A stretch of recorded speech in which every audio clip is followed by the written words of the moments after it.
안녕하세요. H성형외과 백정환입니다. 얼마 전에 제가 설명 영상 올린 것 중에 광대 재건에 대해서 올려드린 영상이 있는데요. 지금 이 모습은, 좌측에 보이는 이 모습은 환자가 광대 축소술 후에 광대 함몰을 느껴서 저에게 오셔서 광대 재건을 받은 모습입니다. 좌측 광대 재건을 이제 받았고요. 근데 사실 이 환자분은 수술을 여러 번 받으셨는데, 사각턱 절제술 시 이 콘다일 쪽으로, 하악과도 쪽으로 수직절골이 발생해가지고 골절이 발생해서 대학병원에서 여러 차례 수술을 받아서 지금 이렇게 고정이 돼 있는 상태고요. 좌측 하악각은 많이 절제가 돼서 이렇게 함몰이 지금 있는 상태입니다. 그 후에 광대 수술도 받으시고 여기도 함몰이 와가지고 지금 재건을 받으신 분이고요. 지금 추후 계획은 이제 하악각을 재건을 하려고 계획을 하고 있는 분입니다. 근데 얼마 전에 환자분이 연락이 오셔서 이 턱끝을 이 T절골을 통해서 약간 길이를 축소하고 후진을 시켰는데, 이번에 이 턱끝이라도 먼저 수술을 하면 어떻겠냐 저한테 이제 의견을 주셨고, 근데 재건을 하는데 앞서서 이걸 다시 재절골해서 이 후진된 턱끝 뼈를 앞으로 전진시키는 것을 저한테 상의해 오셨습니다. 이런 경우에 제가 먼저 조금 보여드려야 될 부분이, 이 사진은 환자분이 수술 전에, 이제 안무 수술도 받기 전에 턱끝을 모습입니다. 네, 대학에서 찍은 CT여서 이미지는 굉장히 좋은 편인데, 지금 캡처된 이미지여서 뭐 돌려보거나 할 수는 없는데요. 지금 이 영상에서 보면 이 지금 현재 상태의 턱끝 모습하고 지금 수술을 받으시기 전, 그러니까 턱끝을 수술하기 전의 모습하고 큰 차이는 관찰되지 않습니다. 다만 이렇게 약간 측면에서 보면 절골 라인 쪽으로 약간의 함몰까지는 아니고 계단 현상 비슷한 약간 여기 뼈가 좀 부족한 모습이 이쪽에 관찰이 되고요. 또 T절골하면서 생긴 이 가운데 절골 라인이 보이고, 반대쪽도 약간은 여기가 좀 꺼져 있는 모습이 보입니다. 그래서 뭐 요런 거를 메꾸는 거, 핀 제거하면서 메꾸고 싶다고 말씀을 하셔서 뭐 그것까지는 뭐 조금 해볼 수 있겠다 했는데, 사실은 더 급한 건 이쪽이죠. 이 약해져 있는 이 모습도 있고, 이 뼈가 너무 결손이 돼서 함몰이 관찰되는 모습도 있습니다. 어찌됐든 이 모습하고 지금 비교를 해보시면요, 좌측면을 보시면 이 수술 전 모습과 수술 후 모습에서 차이 나는 거는 사실은 여기 조금, 이 신경선 바로 밑에 여기 부위에 함몰이 약간 생긴 거, 그거 외에는 사실은 길이가 약간 줄어든 것만 관찰되지, 후진된 양은 사실 그리 많지 않아서 이걸 꼭 재절골을 통해서 전진을 해야 되냐, 이 부분에 대해서는 사실 저는 반대하는 입장이고요. 또 이 정도 상태인데 턱을 굳이 뭐 또 재건을 한다고 뭐 보형물을 만들어 넣는다는 거에 대해서는 개인적으로는 조금 욕심이 아닐까 싶은 생각이 있습니다. 근데 환자분은 굉장히 그런 생각이 많으신 것 같아요. 수술 전 상태로 돌아가고 싶다라는 생각이 너무 강하다 보니까 약간의 집착 아닌 집착이 생기시는 것 같은데요. 오늘 제가 이 영상을 설명드리는 이유는, 환자분이 이제 메일로 저한테 자기는 턱끝을 재절골해서 원래대로 전진을 시킨 후에 나중에 재건을 해도, 여기를 보형물을 해도 하는 게 맞다고 생각한다 라고 얘기를 하셔서 촬영된 이미지를 조금 더 자세히 보려고 지금 이 영상을 제작을 하고 있습니다. 환자분께서 이 부분에 대해서 조금 면밀히 좀 보시고 조금 더 한 번 더 상의해보는 기회가 됐으면 하는 생각이 있습니다. 자, 정면에서 보면은 저희가 CT 이미지는 이런 플립 기능을 이용해 가지고 이렇게 절반을 잘라서 이렇게 단면을 볼 수 있습니다. 지금 보이는 이러한 플랜, 이렇게 수직으로 잘라서 본 면을 저희는 의학 용어로 이제 사지탈 플레인이라고 하는데요. 이게 의미가 있는 거는 지금 후진된 양이 얼만큼인가를 이 이미지를 통해서 확인할 수 있습니다. 정 가운데 부분이 가장 많이 C자 절골 또는 D절골로 후진이 됐을 텐데요. 이 부분을 조금 확대해서 보면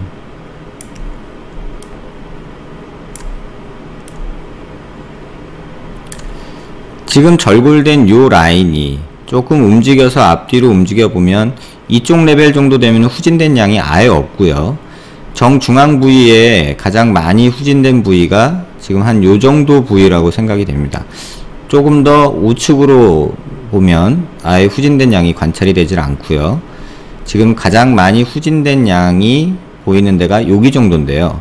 워낙에 뼈 라인이 이런 식으로 됐다고 가정을 하면 이 부위는 조금 더 확대를 해보면요. 이 부위는 실제로 측정을 해보면은 그 길이 자체가 굉장히 얼마 안 될 거라고 생각이 됩니다. 기키야 2mm 미만이라고 보는데요. 자, 이 포인트에서 이 정도 되는 거리라고 보여지는데요. 이게 보면 1.4mm 정도밖에 되지 않습니다. 다시 한번 재보면 조금 더 잘 보여드리기 위해서 뼈 모양을 단면을 좀 보기 위해서 이렇게 바꿔 보겠습니다. 그러면 보면 여기 얇게 절골 라인이 보이는데요. 실제로 후방된 양은 요만큼 밖에 안 되고요. 여기를 다시 한번 재보면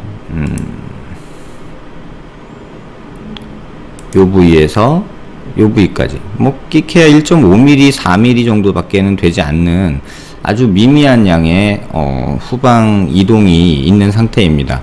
근데 굳이 이런 상태에서 이거를 다시 재절골을 해서 전방으로 옮기는 것이 맞겠느냐라는 생각이 저한테는 있고요.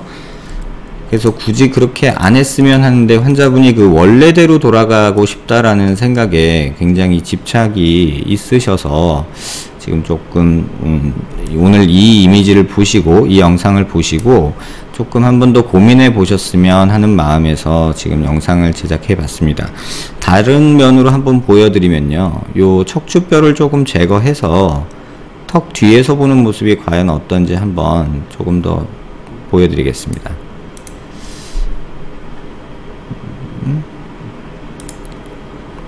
이렇게 반대 측면에서 또 척추를 제거를 해보고요. 설골도 제거를 해서 가능하면 턱 뒷면이 잘 보이게 한번 영상을 만들어 보겠습니다. 이렇게 척추뼈를 다 제거하고 전체 턱뼈로만 보면 고개를 들어서 이렇게 보면 후진된 양이 거의 없다는 것을 아실 수 있을 겁니다.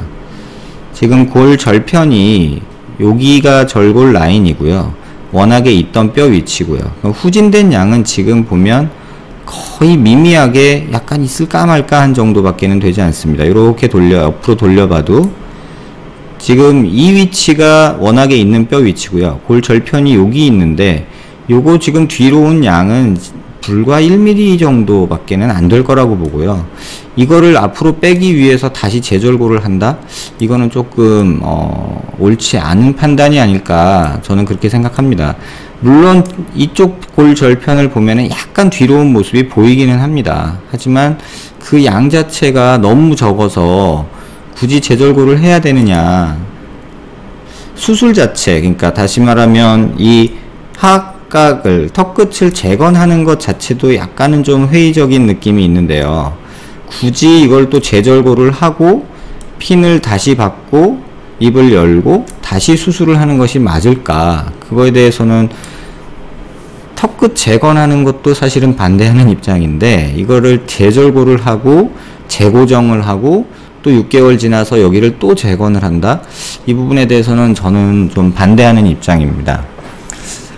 많은 분들이 재수술을 생각하고 재건을 생각하는 분들이 이와 비슷한 생각들을 가지고 계신 듯 합니다. 그러니까 원래대로 돌아가고 싶다라는 생각이 너무 강한 나머지 뼈가 받게 될 스트레스를 무시하는 경향이 있는데요. 이렇게 가로를 또 절골을 하면 이 톱이 지나가는 자리에서 1mm의 뼈가 또 소실이 됩니다. 최소 1mm요. 그래서 뼈가 또 소실이 되고 나면 길이는 또 짧아지고요.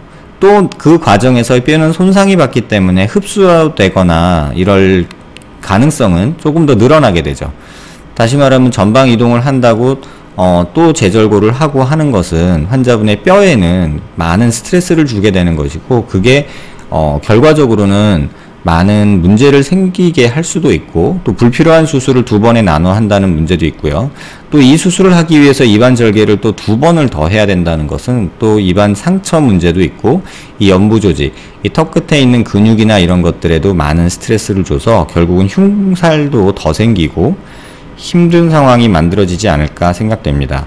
이 영상 보시고 나서 후방 이동된 양이 이렇게 적은데 재절골을 하는 것이 맞느냐, 또 턱끝을 재건하는 것이 맞느냐에 대해서는 한 번 더 신중히 고민해 보시길 바랍니다.